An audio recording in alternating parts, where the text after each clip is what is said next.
ससुराल की रीत दिल छूने वाली कहानी। ससुराल में आई घर में एक तो उसका पति था, एक सास थी और एक दादी सास थी।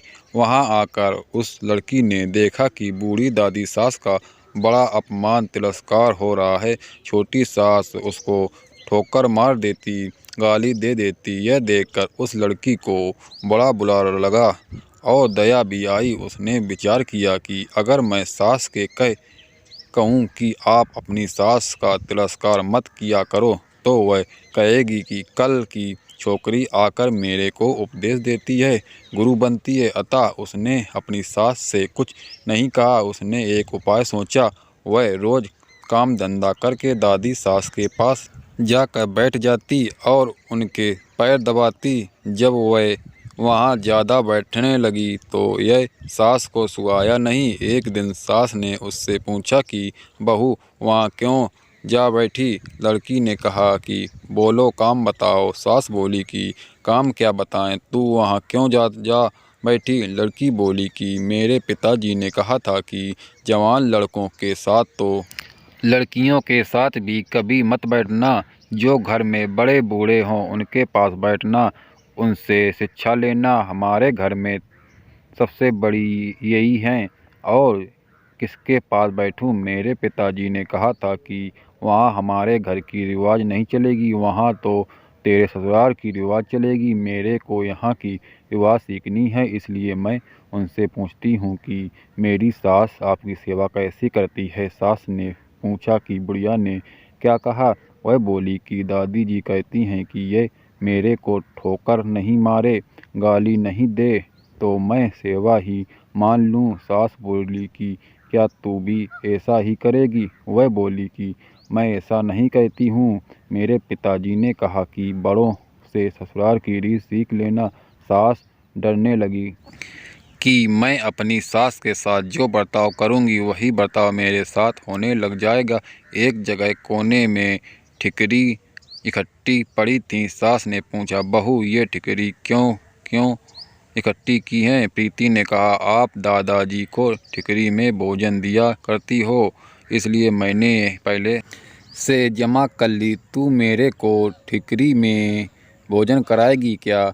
मेरे पिताजी ने कहा कि तेरे वहाँ की रीत चलेगी, यह रीत थोड़े ही है तो आप ठिकरी में क्यों देती हो? थाली कौन मांझे? थाली तो मैं मांझ दूंगी, तो तू थाली में दे दिया कर। ठिकरी उठाकर बाहर फेंक। अब बूढ़ी माँ जी को थाली में भोजन मिलने लगा। सबको भोजन देने के बाद जो बाकी बचे वह खिचड़ी की खुरचन कंकड़ वाली दाल माँ जी को दी जाती थी। लड़की उसको हाथ में लाकर देखने लगी। सास ने पूछा, बहू, क्या देखती हो? मैं देखती हूँ कि बड़ों को भोजन कैसा दिया जाए। ऐसा भोजन देने की कोई रीत थोड़ा ही है, तो फिर आप ऐसा भोजन क्यों देती हो? पहले भोजन कौन दे? आप आज्ञा दो तो मैं दे दूंगी, तो तू पहले भोजन दे दिया कर। अच्छी बात है। अब बूढ़ी माँ जी को बढ़िया भोजन मिलने लगा। रसोई बनते ही वह लड़की ताज़ी खिचड़ी, ताज़ा फुल्का, दाल साग ले जाकर माँ जी को दे देती। माँ जी तो मन ही मन आशीर्वाद देने लगी। माँ जी दिन भर एक खटिया में पड़ी रहती। खटिया टूटी हुई थी, उसमें से वंदनवार की तरह मूंज नीचे लटकती थी। लड़की उस खटिया को देख रही थी। सास बोली कि क्या देखती हो? देखती हूँ कि बड़ों को खाट कैसी दी जाए। ऐसी खाट थोड़ी ही दी जाती है, ये तो टूट जाने से ऐसी हो गई है, तो दूसरी क्यों नहीं बिछाती? तू बिछा दे। दूसरी आप आज्ञा दो तो दूसरी खाट बिछा दूं। अब माँ जी के लिए बिनार की खाट लाकर बिछा दी गई। एक दिन कपड़े धोते समय वह लड़की माँ जी के कपड़े देखने लगी। कपड़े छलनी हो गए थे। सास ने पूछा कि क्या देखती हो? देखती हूँ कि बूढ़ी को कपड़ा कैसे दिए जाएं। फिर वही बात, कपड़ा ऐसा थोड़ा ही दिया जाता है, यह तो पुराना होने पर ऐसा हो जाता है। फिर वही कपड़ा रहने दे, क्या तू बदल दे? अब लड़की ने माँ जी का कपड़ा, चादर, बिछौना आदि सब बदल दिया। उसकी चतुराई से बूढ़ी माँ जी का जीवन सुधर गया। अगर वह लड़की सास को कोरा उपदेश देती तो क्या वह उसकी बात मान लेती?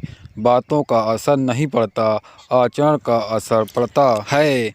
को ऐसी समझदारी और बुद्धिमानी से सेवा करें और सबको राजी रखें।